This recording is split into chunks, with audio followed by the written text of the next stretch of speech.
Meanings of the Quran Volume 7. Sura Al Hijr, Chapter 15. By Allama Ahmed Parwez. Translated in English by Dr. Ejaz Rasool. Audiobook made by Abid Hussain. For Sura Al Hijr, Chapter 15. The words Sura Al Hijr have appeared in verse 15:80 in this surah, hence from this its title is Al Hijr. This was the capital of the nation of Tamid. Details have been covered in the meanings of the Quran, Volume 5 and also under Surah Al-Araf in Volume 6. It will suffice to note references to whatever details of this story have been previously covered. Points which will be elaborated on are those which appear here for the first time. The beginning of the surah is in the following manner. It is the declaration of Allah, all-knowing and nourishing, that these are the verses of that code of Allah, i.e. the Quran, which explains its meanings very clearly. 15:1. In many places the Quran is called a Kitab-e Mubin, i.e. explicit in itself, and also explaining every relevant matter clearly. From this it is evident that the Quran makes its meanings clear itself. O Rasool! Now this revolution is reaching its decisive stage. After this, these people who are opposing it in this way will remain lamenting that we wish we had also accepted it. 15:2. The fundamental point of the Quran is that the struggle between Haqq and Batil is ongoing from the beginning. In this struggle the Jamaat of flag bearers of Haqq have to confront severe hardships, but ultimately Haqq reigns supreme and Batil remains unsuccessful. Though there is a period of respite in this, in which the followers of Batil fall prey to this error that victory and success will be theirs only, following the end of this period of respite, however, they remain unsuccessful and despairing. And at that time they regret why they had not understood this reality at the beginning, and by opposing Haqq, bore so much loss unnecessarily. At this time, leave them in their condition so that they eat and drink at an animalistic level of life and take advantage from the means of sustenance. 47:12. According to them, this is the very aim of their life, that they remain busy in these pastimes, and in this way, their many and varied desires, 102:1, keep them ignorant of the higher objectives of life. That time is not far away when they will come to know the consequence of this wrong path. There is still a period of respite. 15:3. The Quran mentions two mentalities, two ways of life and two ideologies, and two groups of human beings based on the foundations of these. One ideology of life is that human life is the physical life of his body, which is lived within the remit of physical laws, to eat, drink, reproduce, and on the arrival of death, to die. This is life at the animalistic level, which is defined as the life of Kafir, 47:12. The other ideology is that human life is not only the life of his body. Aside from the body, there is another entity which is called his self, nafs. Nourishment and growth of the human body occurs according to physical laws, but development of the human self takes place according to divine laws, the permanent values. The marks of human deeds are continuously imprinted on his self. Even though his body does end with death, his self goes forward, which is called the life of the hereafter. The struggle of Haqq and Batil is, in fact, the struggle between these two ideologies of life. The accounts of previous nations which are mentioned in it are evidence of this proclamation of the Quran. It states, "And, before them, too, we did not destroy any nation before the completion of their time of respite. This respite is determined in accordance with our law of requital, and this is not some concealed or hidden matter." 15:4, see also, 13:38. The period of respite becomes defined in direct proportion to the deeds of nations, i.e. their capacity to remain alive, but, like other laws of Allah, it is so precise that not the slightest alteration can take place in it. In verse 734 of Surah Al-Araf and verse 1338 of Surah Ar this point has been elucidated, from which it becomes clear that this law of respite of ours is so firm that neither any nation can be destroyed earlier than this, nor can it remain alive following this, the consequences of the wrong path appear precisely at their own time. 15:5. But during the time of respite it is difficult for a nation to comprehend that the consequence of its path and system will be annihilation. When a nation is at the peak of its power and influence, and wealth, and prosperity, informing it that it will be destroyed will be incomprehensible for it. What can it say about the one who cautions this, other than that he is insane? Every nation from previous nations did the same. This was the same thing that happened with Rasool. When he addressed his people, and stated that your civilization will commit suicide at the hands of its own dagger. At the present time these people are immersed in a fantasy of ignorance, and the power of their intoxication is such that, they declare that, O you on whom this Quran is being revealed, you are insane. 15:6. As has been noted above, this was said about every messenger. It has been stated in verse 51:52, that this happened universally with every messenger. In the case of Rasool, Allah himself refuted this accusation, 52:29, 68:51-52, 81:22. Then the same demand again, that if you are a messenger of Allah, then show us a miracle. If you are truthful in your claim, then why do you not bring Malaika before us? 15:7. As far as Malaika are concerned, by this is meant those forces which carry out assigned divine tasks and are followers of the divine laws. We cannot know anything about their nature and form. However, from whatever the Quran has specified about their duties and responsibilities, it can be assessed how they carry out tasks and make the divine laws effective. At this point, the issue under discussion is that the consequence of the wrong path of life of these opposing people will be their destruction, which will take effect after the period of respite expires. The appearance of this destruction has been related to the Malaika. If they could have only understood this thing, that we do not just send Malaika for nothing. They descend at that time when the moment arrives for the consequences to become a concrete reality. That is what the final phase of the struggle between Haqq and Batil is. After that no one gets any respite. 15:8. Though this topic will continue on, in between one such thing is stated which has a profound connection with every proclamation of the Quran. It is the proclamation of the Quran that the end of the system of life of every nation is in accordance with those laws which are referred to in this book. Since the Quran is a permanent eternal code of life, therefore this clarification about it was essential, that this is a complete and unalterable book. There will neither be any need for any supplement and addition in it, nor any kind of change and alteration in it. This fact has been made clear in 6:115. For an eternal code of life it is also necessary that it should remain protected forever. This is proclaimed in the next verse. We have sent down this Quran, hence, its every promise will certainly become true, and since this has to remain as a code of guidance for the whole of mankind for all times, therefore it has been completed in every respect.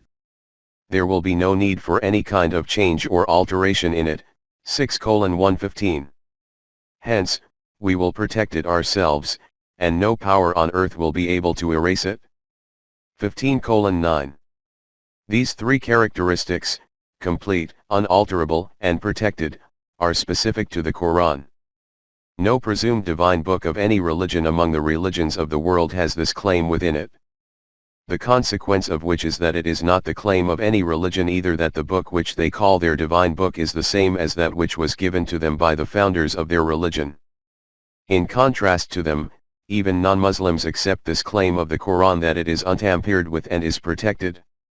It is word for word the same as that which Rasulullah passed on to the Ummah, in fact, to mankind, stating that this was revealed on him through Wahi, from the direction of Allah. This is a unique property of the Quran and is also one of the solid evidences for the finality of Nubuwwat. When a book sent down by Allah is present in its complete and unadulterated form and there is no need for any addition to it, nor of any alteration, then where is the need for any other messenger to come? After this, continuing the subject, it is stated, "And you are not some new messenger, we also sent messengers before you to different groups of people, but whichever messenger arrived, people ridiculed him in the same way, just as they are mocking you, hence, there is no need for you to be concerned. 15:10-11. In verse 15:6, it was stated that the Anbiya were called Majnun, possessed. It is said here that they were, Allah forbid, ridiculed, e.g. C 6:10, 43:7. This is an extremely lowly and mean gesture in opposing someone, but the intoxication of power suppresses every element of humanity and any iota of honorable behavior. This is why the Quran has stated that this is not specific to any particular criminal or criminal nation, this is the common psychological state of all criminals. This is the common psychological condition of all criminals, that in the intoxication of power, they counter reason and facts with ridicule and insults.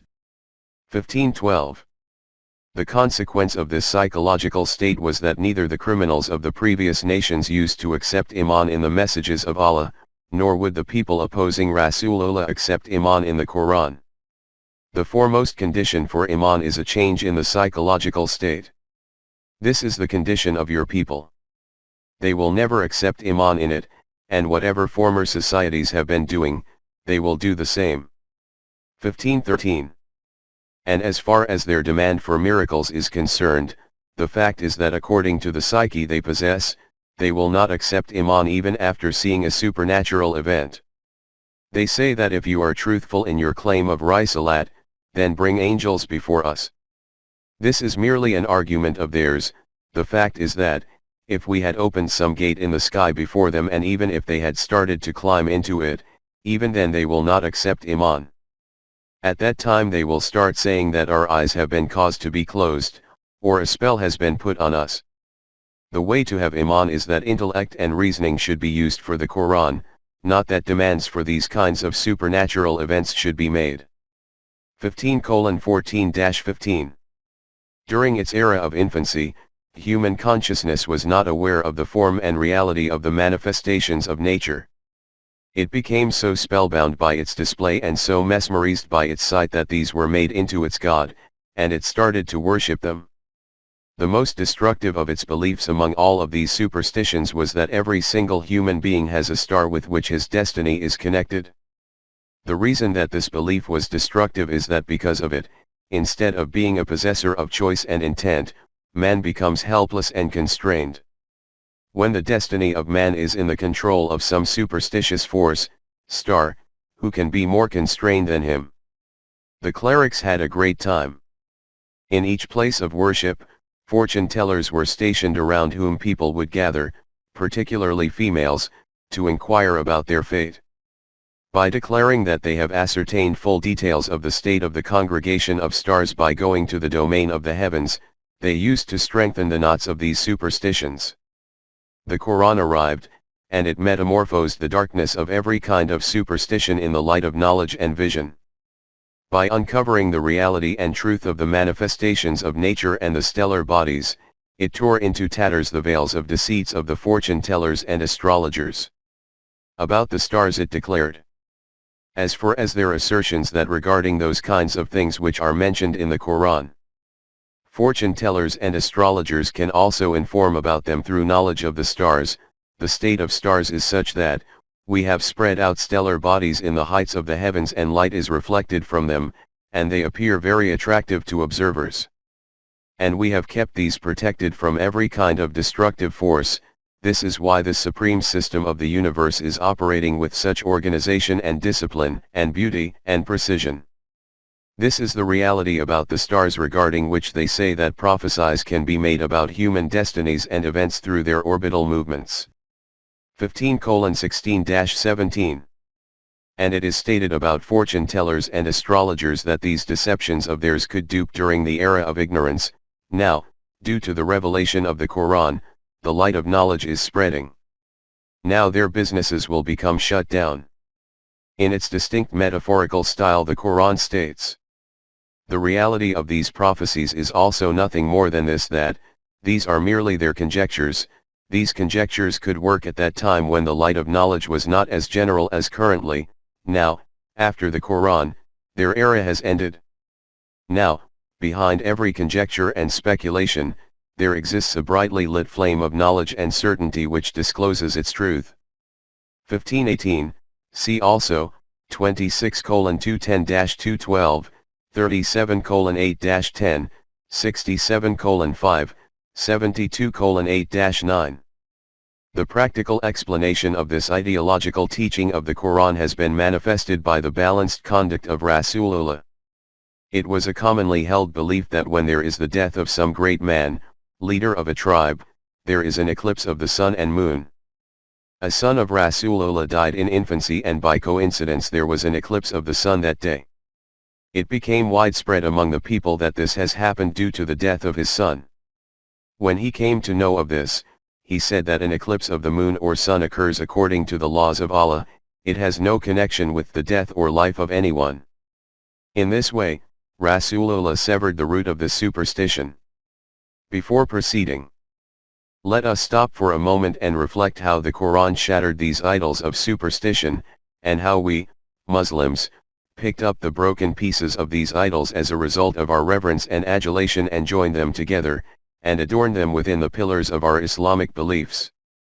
It, the Quran, declared astrology, the association of human destiny with the stars, to be superstition and fortune tellers to be followers of batil.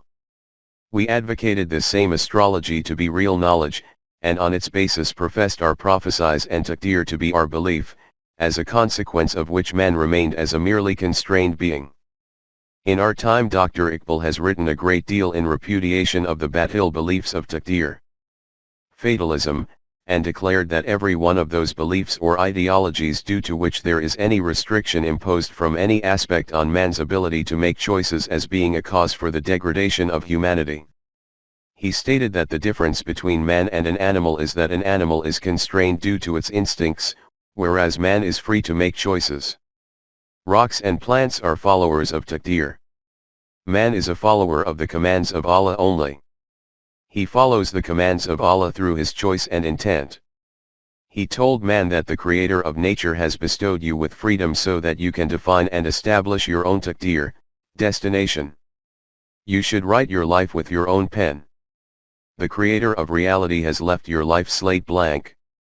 About those who determine destiny according to the stars, he said, "What news can a star provide you about your taqdeer?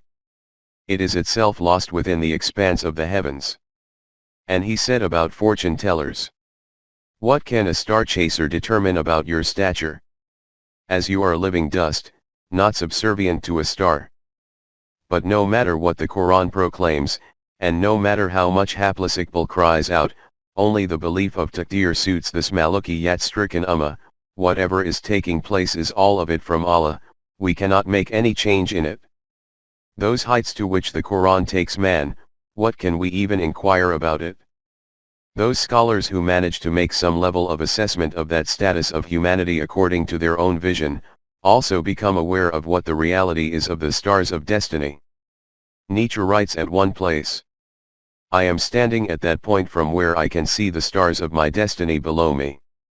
And according to Iqbal, a moment man cries out that the stature of Adam is far superior to the surrounding universe. True civilization is that in which Adam has respect and dignity. This was the conclusion of Quranic teaching, the eminence and dignity of humanity, and this is our maslak. In verse 1518, the Quran exposed the reality about the stars and astrologers. Together with this, it said to those who believe the earth to be a goddess and the mountains a god, that those whom you consider as your gods, their true reality is this. The fact is that this heaven and the stellar bodies floating in it are all parts of the machinery of our system of Rabi'at. Those stellar bodies in the heights, and towards the lows, planet Earth, which we have spread out, despite being round, and have erected very high mountains in it, from which, besides other benefits, water is used for the irrigation of land. From this water, we have grown in the land all things through optimum balance and proportion. 1519. As we have been making clear all along, the Quran is neither a book of history, because it narrates accounts of previous nations, nor a book of sciences, for which it makes references with such emphasis to the creation of the universe, the creation of man, natural sciences, astronomy, geology, biology, etc. There is a basic purpose before it, and all these sciences become a means to take man towards this objective. That is why it mentions them. In the verses under consideration, after mentioning the heavenly bodies, earth, mountains, ancient ruins, etc., it states, "And this produce of the earth was made as a means of sustenance for you, lakum, both for you and also for that creation for which you are not responsible." 1520. Just reflect how the Quran has summed up in just a few words the vastness of the system of Rabi'at. The land, and its produce, is a means of sustenance for creation, therefore, no one has the right that he should make this his property and sit on it. Then it states Ja'alna lakum. The whole of mankind falls within the pronoun cum. Hence, the administration and management of these means of sustenance should be in such a way that risk is provided to the whole of mankind from this, lakum. If, in any arrangement, even one human being remains deprived of the means of sustenance, risk and livelihood, then this will be against the will of Allah. Then these means of sustenance are not only confined to human beings, all living things fall within it. The question which arises here is that the vastness of the means of sustenance are limited, whereas creation is abundant, and then this creation keeps on expanding, and in this case, how will these means of sustenance fulfill this aim? The Quran states, "We have with us, in the highs and lows of the universe, unlimited supplies for these things, which become as means of sustenance for you, but we bring these forth according to a defined scale." Another name for this defined scale, Qadrin Malum, is the law of nature. 1521. Ponder on this system of the Creator of nature, that dry land comprises around 1/5 of planet Earth. Since the time that life has appeared on it, this is continuing to provide sustenance to it all. The potential to produce sustenance in it is without any known limits, if not infinite. The production of sustenance from it corresponds to a specific proportion according to the laws of nature. If it had so happened that it had brought out all of its treasures in one go, then future generations would have died of starvation. Furthermore, if exploitative forces, seizing the land, had started to take out sustenance from it and all this risk was put into their control, then it is obvious what would have become of the rest of Allah's creation. It is, in fact, a good thing that in order to acquire risk they also have to engage in repeated struggle and endeavor. There is also an important point implicit in the words Qadrin Malum in the verse. There are laws defined for agriculture as well. To the degree that knowledge about these laws increases, the treasures of the earth will make their appearance in equal proportion, Qadrin Malum. What a vast difference there is in the agricultural production of 100 years ago and that of today. It is the consequence of knowing, and acting on, these very laws. Those nations that acquire a greater enhancement in this knowledge and practice agriculture accordingly, will have a proportionately greater abundance of sustenance. The means of sustenance are not confined to the land alone, other elements also contribute to them which are mentioned in the next verse. For this purpose we send winds which are laden with vapors of water, contrary to wind storms, 51:41. Then we send down rain from these clouds and its water is used for you to drink. These sources remain with us, these do not stay with you. 1522. After this the importance of these points is explained again for which these are described, i.e., that the life and death of individuals and the rise and fall of nations is connected with these same resources, and secondly, that we are their creator, and we are also their owner. The real master can only be the creator. It is stated, "And, everything, gets life, according to our law, and death also comes according to this." From these explanations it is clear that whatever means of sustenance there is in the universe, we are its possessor, you are not its master, that you can wrap it up all for yourself. 1523, see also, 56:63-74, 50:43. We pass by this kind of verse fleetingly, but scholars with a depth of vision consider the style of delivery also as a miracle of the Quran.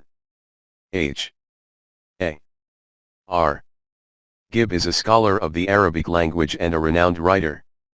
He has written an excellent book titled Modern Trend in Islam, in which he has discussed this point that the Quran cannot be translated into any language of the world. In this respect he writes, "The fact is that the Quran cannot be translated, in the same way that some lofty poetry cannot be translated. The language of Wahi is in itself distinct. Translate the Quran into English language, and the most that will happen is that instead of bringing to the fore the comprehensive aspects of the facets of the diamonds cut by the Arabic language, the translator will use such of his selected words which will constrict the expanse and comprehensiveness of the original words. In those verses in which common events or laws and commands are noted, this weakness of translation may not be too damaging, but at the same time the crest and trough, ups and downs, heights and depths, those elations and refinements, and together with it that excitement and stimulation which are displayed in the original book, how can it appear in the translation? Just take this clear and straight verse, 50:43. And not only into English but try to translate it into any other language. In its 6 words, in Arabic, the repetition of we which occurs 5 times, which language will be able to express it? This is the miraculous description of the verses consisting of 5 or 6 words of the Quran. This is why I have compiled a mafhum, exposition, of the Quran rather than a translation. It is a fact that a translation, no matter in what language it may be, simply cannot interpret the meaning of the Quran. Leaving aside another language, even synonyms of the Arabic language cannot express the meanings of the Quranic words. There is a famous tafsir present among us called Jalalain, in which synonyms of the Quranic words are mentioned alongside. If you look at the Quranic words of any verse, and after that look according to the synonyms, the difference between the original and fake will become clearly apparent. I have included a detailed discussion on this topic in the form of an introduction at the beginning of the Mafhum al-Quran. Following this short discussion, let us move on. After declaring that the means of sustenance to which the life and death of individuals and nations is connected is obtained through the laws of Allah, it states, "And we know who among you, on the basis of their skills and tricks, will advance ahead, and in this way, are those who take the means of production into their control, and who will lag behind." 1524. We have established meanings according to the topic of rizq, which is continuing on from before. But a great principle has been described in this verse which is not just confined to the acquisition of rizq, it encompasses all facets of human life. The fundamental teaching of the Quran is this, that Allah has shown the paths of wrong and right to man. He has bestowed him with the ability to choose whichever path he wishes.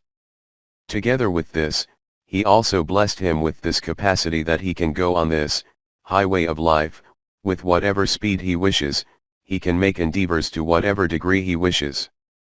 The highway of life is a racetrack for individuals and nations. Whoever wishes to forge ahead can advance forward, and whoever wishes to lag behind, can do so. To whatever extent someone makes efforts, his place will be defined accordingly. We will neither raise any obstruction in the path of anyone, nor will place an obstacle. 1720. The fundamental teaching of the Quran is that the one who advances forward should do so, and the one who wishes to remain behind, should remain behind. To any of you that chooses to press forward, or to follow behind, every self will be held in pledge for its deeds. 74:37-38. The speed or slowness of his progress will be defined in proportion to his deed. The spheres of his limits and freedom will be established according to the dynamic of his endeavors. And for this, let those aspire who have aspirations. 83:26. The ability to advance and to develop the self is possible for everyone. To whatever the extent that someone progresses further, consider it as being that he will become proportionately nearer to Allah. 56:10-11. The ambition to advance ahead of others is contained within man. Allah does not discourage this ambition, He encourages it. He does not ridicule it, rather appreciates it. He applauses those who advance ahead. He distributes rewards among them. But in the arena of advancement, he differentiates and distinguishes, and this differentiation and distinguishing is defined according to the ideology of life. One ideology of life is that life is only the life of this world, and the aim of living is the acquisition of the conveniences and luxuries of this world, no matter how these are acquired. There is no higher purpose than this before them. This is known as the materialistic ideology of life, or is termed secularism. The Quran proclaims this to be kufr. The desire to exceed one another in this arena is also so intense that man becomes insane in this race. The Quran uses the term Thursday for this and declares that the motive to exceed one another in this arena causes man to become oblivious of the true aim of life. 102:1. The underlying motive for this is greed. There is a limit to the needs of man, but there is no limit to greed. The more this is fulfilled, the further it increases. In this arena man keeps competing all his life, breathless, huffing and puffing until he drops into the pit of a grave. The mutual competition for piling up diverts you, until you drop in the graves. 102:1-2. This is one theater of life, and in opposition to this there is another arena about which it is stated that if you wish to advance forward, then excel each other in righteous deeds for the good of mankind. 548. There is incentive and instruction to excel in the performance of righteous deeds at numerous places in the Quran. From these places the meaning of the verse, 1524, under discussion becomes clear, in which it is stated that we know those among you who hasten forward and those who lag behind. The conservative faction amongst us places emphasis on the fact that the correct tafsir of the Quran is done through a hadith, because that tafsir is expounded by Rasool himself, and it is obvious that what can be a better tafsir than the tafsir of the Quran expounded by Rasool himself. But the trouble is that most among the narrations of these tafsir which are related to Rasool are such that their existing condition itself is clamoring vehemently that not only is their association with Rasool not correct, these are concocted. You have seen the tafsir of this verse, 1524, according to the Quran. Now see what the tafsir is that is noted in the hadith. In Jamia Tirmizi there is a hadith narrated by Ibn Abbas that an extremely beautiful woman used to come to read namaz, in the mosque, behind Rasulullah. Some among the companions would move forward into the front rows so that they could not observe her. But some people used to join the rear row, and in the state of raku, bending down, used to glance at her repeatedly from under their armpits. At this, Allah sent down this verse that we know those among you who are in front and also those who are in the rear. This tafsir does not require any further comment, other than why be annoyed with those people who fabricated these kinds of narrations. The disappointment is with our scholars, who insist that it should be accepted as an accurate narration. And regarding the one who refuses to accept it as true, saying that his staunch iman does not allow him to dare to attribute such narrations to Rasulullah or his companions, by proclaiming him to be a rejecter of hadith, declare that he be expelled from the sphere of Islam. In the next verse it is stated, but our system of Rabi'at cannot allow this kind of differentiation and division. We will gather everyone together at one place, and this will take place according to that law of ours which is totally based on knowledge and wisdom. 1525. If, in verse 1523, life and death is to be considered as being about physical life, then the meaning of the next verse, 1524, will be that those people who have already left the world are in the knowledge of Allah, and those who are left behind, Allah knows them too. From this viewpoint the statement we will gather everyone together at one place, 1525, will be in relation to the life in the hereafter. But if these verses are related to competition in rizq, then the meaning of this verse, 1525, will be that the class division which has been created by those who are higher with respect to those who are lower will disappear when the system of Rabi'at becomes established. All human beings will stand in one line only. After this, attention has been directed towards the story of Iblis and Adam, which is the tale of this struggle. But in a couple of verses before this, A passing reference has been made to the creation of man, by which the aim is to briefly refute those tales of Bani Israel, and other such tales, according to which it is said that Adam was a figure of clay from which the process of the creation of human beings commenced. The Quran states, "This is that reality which has previously been described in the tale of Adam in a metaphorical style and which is again repeated. This is a fact that the origin of the birth of man was from dark clay, which on drying, crackles, i.e. that teeny lazab from which the first life cell came into existence, 37:11. 1526. From the verses noted in the footnote, the whole story, of the creation of man, will appear before us fully. Together with this, the topic of evolution should also be looked at, and those phases through which life has passed to reach the human form will also become clear. And under the topic of nafs, together with that distinct characteristic which made man superior to other creations, there is a brief mention of the creation before man which has been termed as jinn. It should be made clear that before the creation of man there was immense heat on planet Earth. Hence, initially such a creation appeared which had a great ability to tolerate heat. 1527. After this, in verses 15:28-42, the account of Iblis and Adam has been reiterated. The creation of Adam, Iblis, Malaika, the struggle between Iblis and Adam, all these topics have been covered in detail in the meanings of the Quran, Volume 2 in the initial chapters, and the verses under view are also noted in there individually. Therefore, only the meanings of these verses will be noted here, unless there is some point which has not been covered earlier.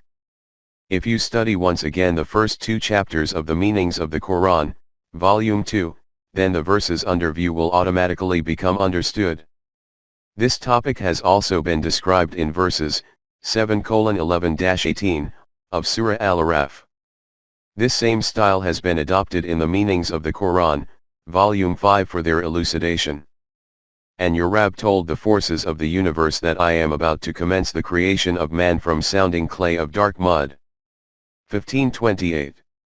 So when this happens that, after passing through different evolutionary stages of life, he reaches that point where there is a precise proportion and balance established in him, and I breathe into him a quintessence of my energy, Nafki, and in this way he becomes a possessor of choice and intent and a being possessing a human self, then bow you down before him.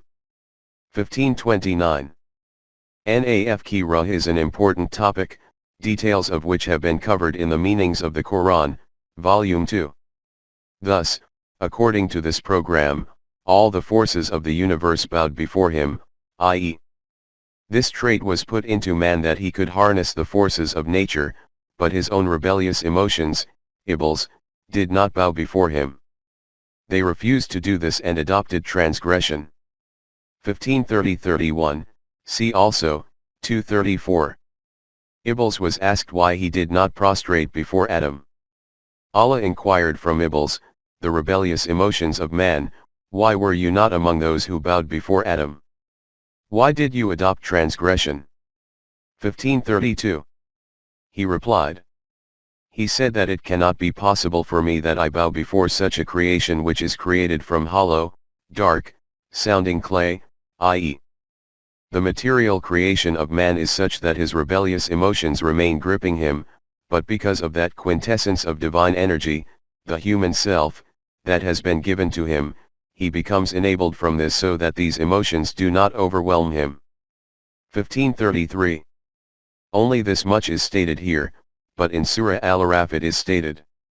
We asked him that, when you were given the command to prostrate before Adam, what was it that kept you from obeying this order?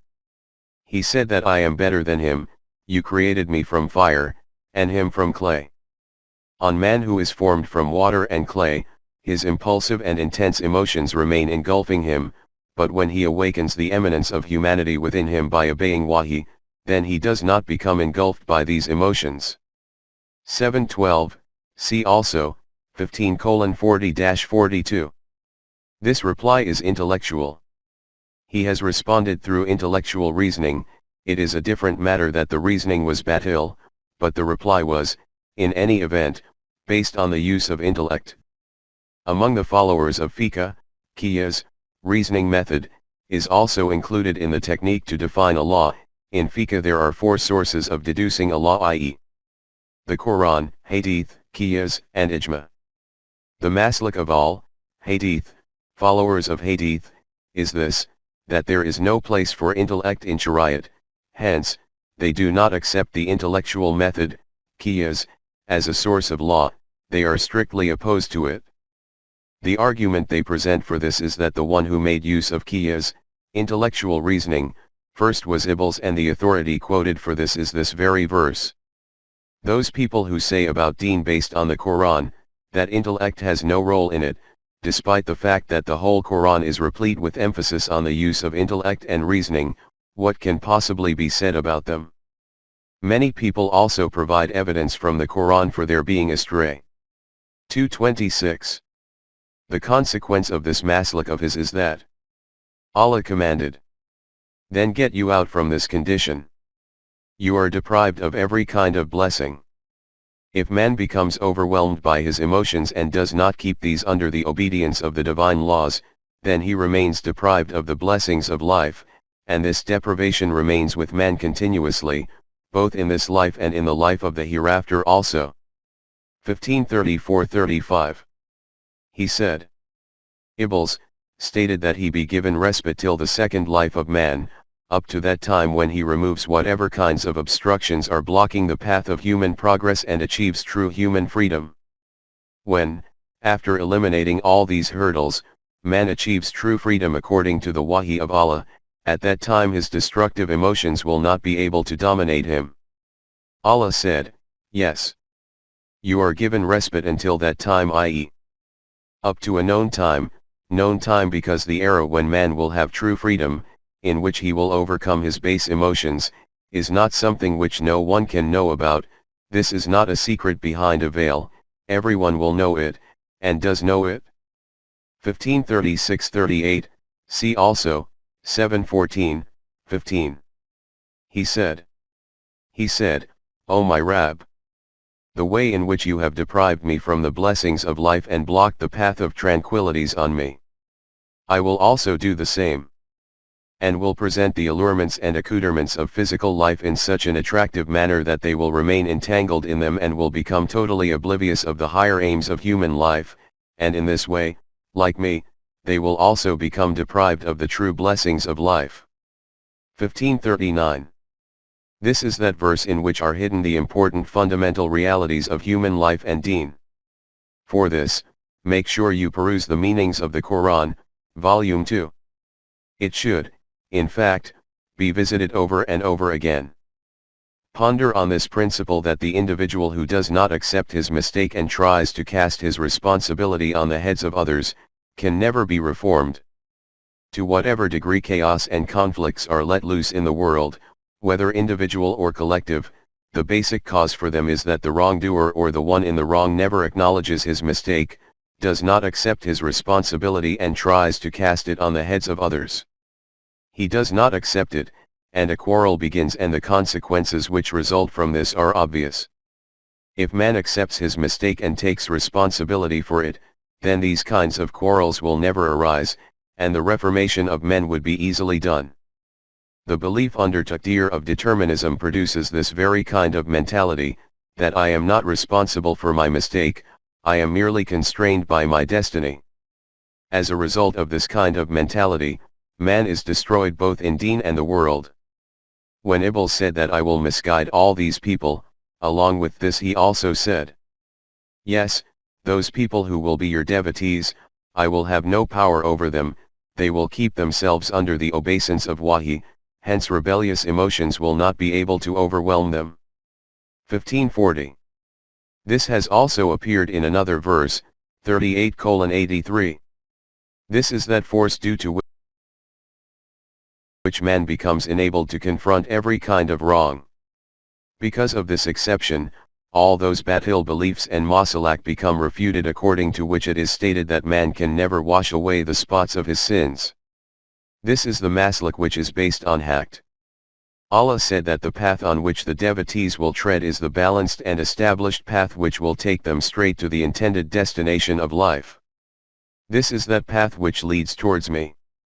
1541, see also, 16:9. First, Iblis had said to Allah that I will have no control or authority over your devotees. After that Allah himself confirmed this by stating that you will not be able to overwhelm these devotees of mine, you will only be able to overwhelm those who leave this balanced path and follow behind you, their end will be annihilation. 1542. Surely, there is a hell made of destruction and ruin for all of them, and they are bound to reach there. 1543. That hell. Destruction will indeed be alike for all, but the paths to reach it will be different. Every group among them will have a separate path from which it will enter the destruction of Jahannam, i.e. the Sirat-e-Mustaqim which leads to Jannat is only one, but when it is abandoned then the wrong paths are numerous, and different people reach destruction via different paths. The correct point for target is only one, there can be many wrong points on the target, there is only one target for the bullseye, there is only one correct answer, wrong answers are countless. The deen of Allah is only one, the self-made religions of men are many, and this is the reason that there can be no sects in deen. 30-31. 1544. In opposition to them. Contrary to this, the destination of muttaqin, those who, avoiding the pitfalls of life, live life according to the divine laws, will be amid evergreen, bounteous gardens, and fountains of clear flowing springs. In this paradisiacal society, which will continue on from this life to the life in the hereafter, they will remain protected from every kind of ruin, and full development of all their potentials will keep taking place. 15:45-46. One important characteristic of this society will be that, to whatever extent towards each other, there are reservations, gil'an, in the hearts of the individuals of this society, these will all become cleansed, nothing of prejudice, hate, animosity, or deception will remain, so much so, that there will be no such secret which they will need to conceal from one another. 743. Like brothers, they will sit on podiums in front of each other with open hearts. 1547. An explanation of the word gil'an is given in the meanings of the Quran, Volume 5. You should have a look at it as this is an important characteristic of a paradisiacal society. There, hardship, fatigue or weariness will not be able to even touch them. They will always remain fresh and lively and bright and alert, nor will they be turned out of that place. 1548. After explaining all this, it is stated, O Rasool, give this news to my devotees that for them there are the means for every kind of protection and nourishment with me. But for those people who purchase the means of annihilation for themselves by disobeying my laws, there will be agonizing devastations. 15:49-50. After this it is described how this punishment befell the people of Lut. From this it is also evident that, whereas the punishment of the hereafter remains at its own place, this punishment appears in this world. An introduction to the people of Lut is given in the meanings of the Quran, Volume 5, and his story continues through verses of Surah Hud, 11:77-83, in Volume 6. The beginning of this story is with the arrival of the visitors to the home of Ibrahim. A detailed description is given in Surah Hud, Volumes 5 and 6. In the Surah under view, the story begins as follows. How this punishment of agonizing chastisement appears, for this narrate to them, e.g., the story of the destruction of the people of Lut, the beginning of which takes place from the guests about to arrive at the abode of Ibrahim, 1551. See also, 11:69. In the following 5 verses there is mention of the glad tidings of a son.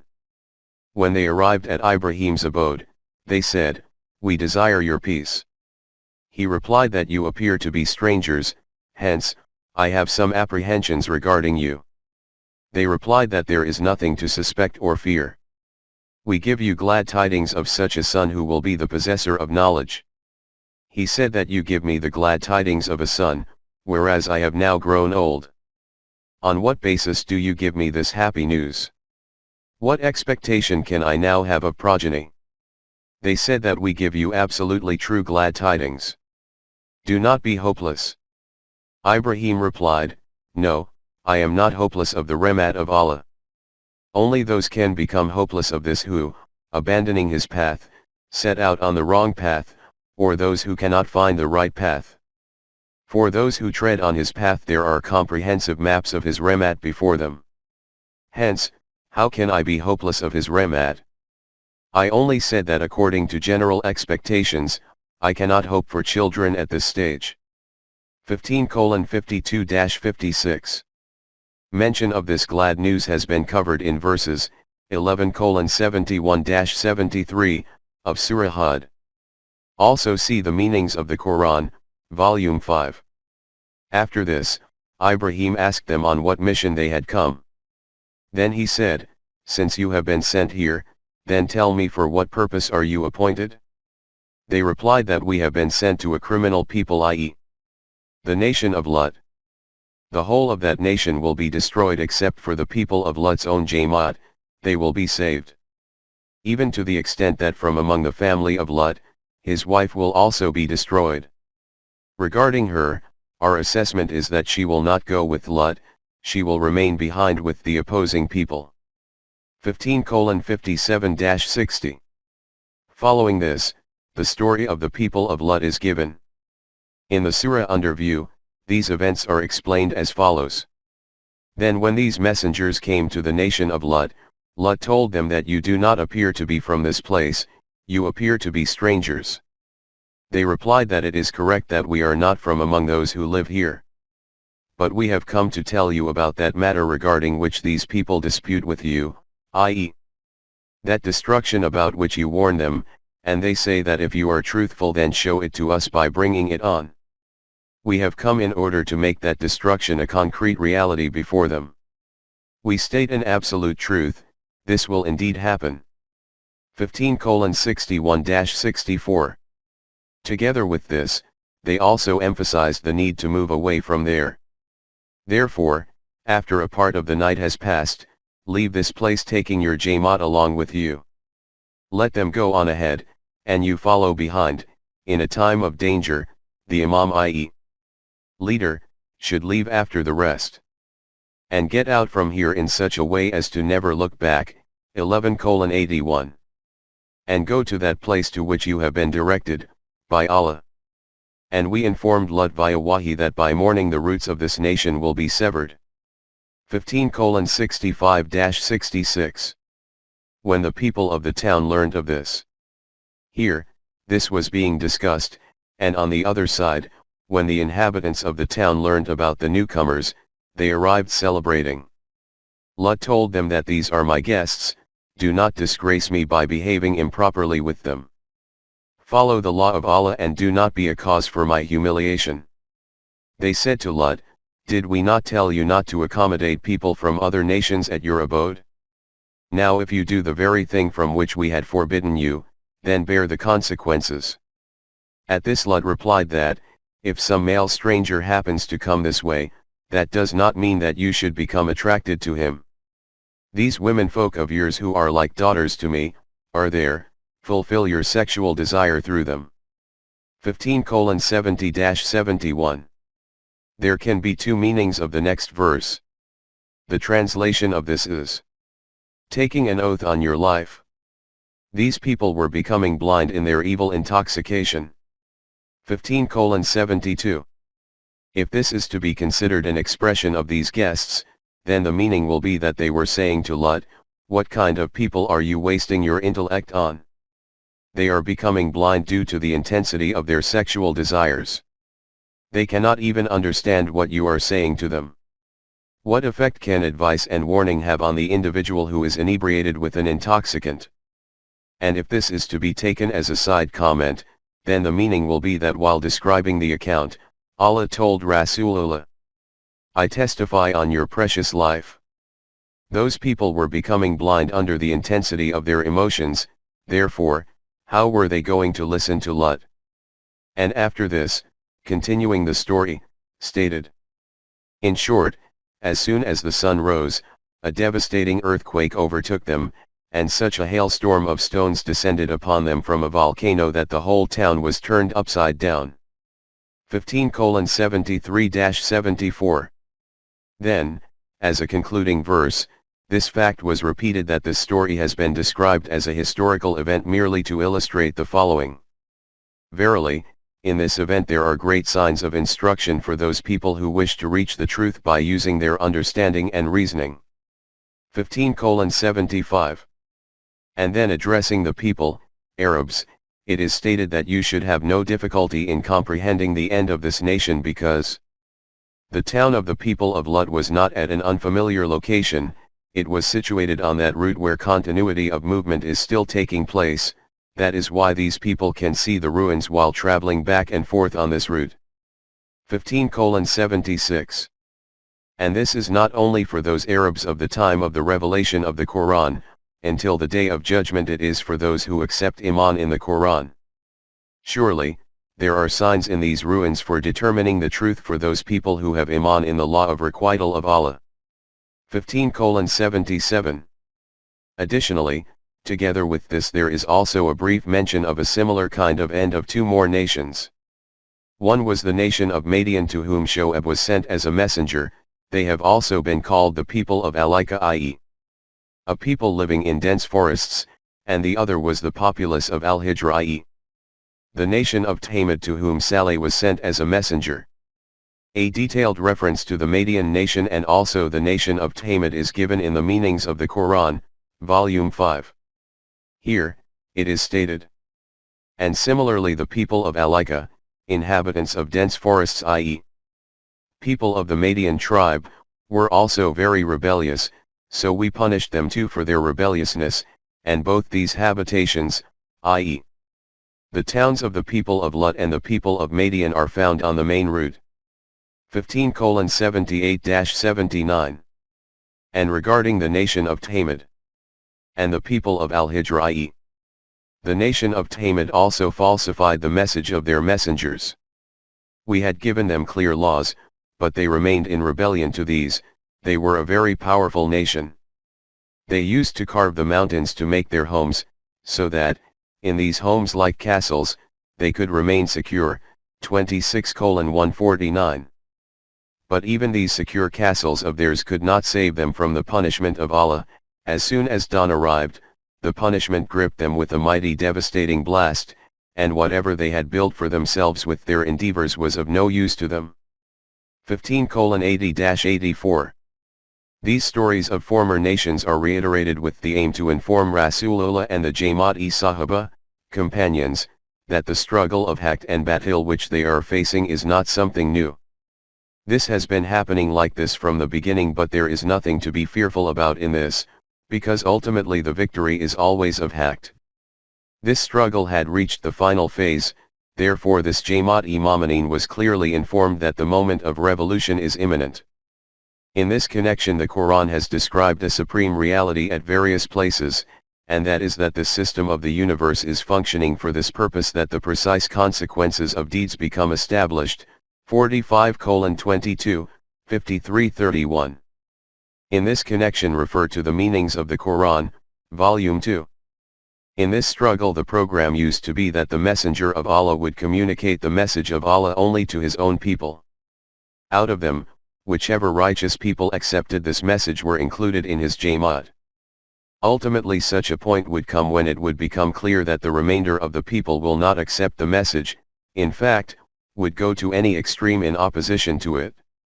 At this juncture, the messenger used to migrate with his Jamaat to another such location which was more favorable for his mission. This also used to be a sign for the severing of relations with this nation. But the way of working of the messengers used to be such that, leaving aside living with someone, if they had to dissociate from them, even then it should be an amicable separation. 73:10. All these points have been summarized in the following single verse. It is said, O Rasool, you have seen how the evil deeds of former nations destroyed them. The fact is that the system of the universe, art and Allama, has been created for this very purpose, that it keeps establishing concrete constructive results. Destructive forces cannot fit into the program of the universe, hence can never be successful. Therefore, whatever happened to those nations, the same will happen to the nation you are addressing. That decisive revolution of which they are being warned will surely come, so do not squabble with them. Whatever amount of work of disseminating the message of Haqq was necessary, has been done. By dissociating yourself from them in an extremely amicable manner, you should remain engaged in completion of your program. 73:10. All of this is being stated from that Rab of yours who has created this whole system of the universe, and he knows what the consequences are of what kinds of efforts and deeds. 15:85-86. How much significance has been given by the Quran to history can be checked under the topic of history. The phrase that history repeats itself is explained in the next verse. A full explanation has been covered in the meanings of the Quran, Volume 2, therefore, here its meaning is considered to be sufficient. We have provided you with knowledge of numerous events from this history which repeats itself, and together with this have bestowed the Supreme Quran, which contains within it those principles according to which the decisions about the life and death of nations are made. 15:87, see also, 39:23. In this final phase of the tussle, when the confrontation was reaching its full intensity, this thought may have arisen in the hearts of the Jamaat-e-Momineen that the opponents far exceed them in terms of physical resources and means, therefore there will be great hardship in confronting them. This thought was countered by stating that the force of Iman, which you possess, no one will be able to counter it, hence do not be apprehensive, due to your paucity of resources. Together with this, one extremely illuminating aspect of the character of Rasool, Allah also becomes a cause for expansion of the vision. The Jamaat of opponents had been opposing for their whole life, and in this they never left any stone unturned. All his life Rasulullah had been advising them like a compassionate doctor that they should mend their ill conduct, otherwise they will become destroyed. This pain and concern of Rasulullah was to such an extent that Allah himself had to declare that it appears that you will worry yourself to death as to why these people do not adopt the right path. 26:3. It is stated here, do not feel sorrow at the thought of their destruction. 15:88. The sympathy of someone cannot save the life of the one who is committing suicide, and then after that it is stated that you should become even more intensely engaged in the organization and training of your Jamaat. This was the Jamaat of Sahaba, about whose high and lofty stature, and eminent conduct and character, great detail has been given in the Quran. All these points are covered in the following verse. After these accounts from history and these fundamental facts from the Quran, do not even glance at those means and resources for physical life which we have given to different groups of people from among them. Previous nations possessed far greater means and resources than them, nor should you torment yourself in this concern that why do these people not protect themselves from the destructions of life by coming to the right path. Neither did previous nations listen to their messengers, nor will these listen to your message. You should now, by desisting from being concerned about these opponents, continue to gather those people under your wings who have accepted Iman in the truth of this message, and in this way, through suitable education and training, keep producing maturity and focus in the Jamaat's organization. 15:88, see also, 15:94. And in this final phase, also continue to admonish these opponents about the consequence of their wrong path. And keep telling the opposing party that I am warning you openly about the destructive outcomes of your wrong path. 15:89. Among these opponents there are also those who assure you that they are with you by repeatedly pledging allegiance. Details about the hypocrites are covered in the meanings of the Quran, Volume 1. The path and ideology of these people is summed up in one word, Izin, 15:91, by the Quran. This word has very comprehensive meanings which are a. To shatter something into pieces. Their attitude is that whatever issue is in their vested interests from the Quran, they adopt it, whatever goes against them, they conceal it. The outcome of such a path is described by the Quran in verse 2:85, humiliation and indignity in this life and severe chastisement in the hereafter. B. It also means lie, deceit, and deception. C. Also spells, amulets, incantations, sorcery, conjuration, etc. Ponder on the conduct of these people which has been described by the Quran. Is not our state exactly the same? Have we not also made our use of the Quran the same? The verses of which this is an explanation are as follows. The destructions about which you warn them, these people do have some inkling of it. These people used to take oaths amongst each other to oppose you, and then through false oaths would assure you of their companionship. And used to expend all their energy in spreading this news that the Quran is nothing other than a lie, falsehood, magic, and sorcery, izin. Consequently, we made them suffer in all kinds of hardships and adversities, and these were nevertheless light jolts. Just witness what comes next. 15:90-91. According to the law of requital of Allah, the results of this wrong path of theirs will manifest clearly before them. The law of requital of your Rabb is a witness on this, that they will all be questioned about their deeds. The outcome of this kind of conduct can be nothing but destruction and ruin. 15:92-93. The cure for their opposition is this. Therefore, O Rasool, do not concern yourself about them, rather, as you have been told, 15:89, by moving away from them, organize yourself separately, and stay clear of those people who associate other powers with Allah. 15:94. From the manner in which encouragement is being provided to Rasulullah and the Jamaat-e-Momineen, and they are being reassured, it becomes clear how arduous, and testing of courage and patience this phase was. Those people who associate others in the sovereignty of Allah, by ridiculing you, they feel very pleased that they are doing a great deed. We are enough from your side for you, our law of requital will deal with them, and they will very soon know what the ultimate outcome of their ridicule is. 15:95-96. Ridicule is specifically mentioned here. The fact is that wounds caused by swords and spears can be confronted, but cuts caused by ridicule and mockery are unbearable, especially because the one who possesses an eminent and lofty character cannot descend to the level to which it is necessary to descend in order to smear and accuse. And it is only consciousness of the loftiness of his aim, and the purity of his mission, which produces the power in him to bear this. This is why, for confronting these mockers, the Quran has stated, "Verily, we are enough for you." It states, "We are also aware that whatever these people utter has a great effect on your sensitive heart, you become grieved due to this." 15:97.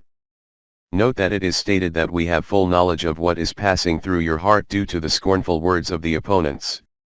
From this it is clear that a great deal of courage is required in order to bear whatever they say. In actual fact, the cause for many quarrels and conflicts in the world is because of what is being expressed. If words can be tolerated, then conflict simply does not escalate further. This confrontation is like a game of tennis. With whatever intensity the opponent hits a ball, if you, however, return it softly and lightly, then the game cannot proceed. How many quarrels and conflicts will simply dissipate if we act upon just this small advice of the Quran, and just this aspect of the balanced conduct of Rasulullah. But bearing the assaults of the opponents is a defensive act. Together with this a positive program is also necessary, and that program is this. But do not care in the least about these assertions. This is in effect what they wish, that by entangling you in these matters, they expend your energies negatively. You should remain fully engaged in the completion of your program, so that the system of Rububiyyat of Allah becomes shaped in such a way that it manifests as a living model of Allah's hamd and appreciation. For this it is essential that you continue to obey the laws of Allah fully. You should do this yourself, and your Jamaat should also do the same. 15:98. But this program is not temporary and only for an emergency. This has to be carried out continuously until the final success. and in this way adopt the rule of your Rabb completely until such a time that this proclamation of yours, the system to which you invite, will be the holder of extremely joyful results, and the end of those who follow the wrong system will be ruin and destruction, reaches the point of manifested evidence and appears before the world as a concrete reality. 15:99. For the Ummah of the Quran, this program is not confined to any particular piece of land or to a particular era. Its ultimate goal is this: the whole of planet Earth should awake shining with the light of the system of Rabi'at of Allah. 39:69. And wake up shining in such a way that no one can then extinguish this heavenly torch. And this is what the ultimate destination of humanity is on this planet Earth. 53:42, 84:6.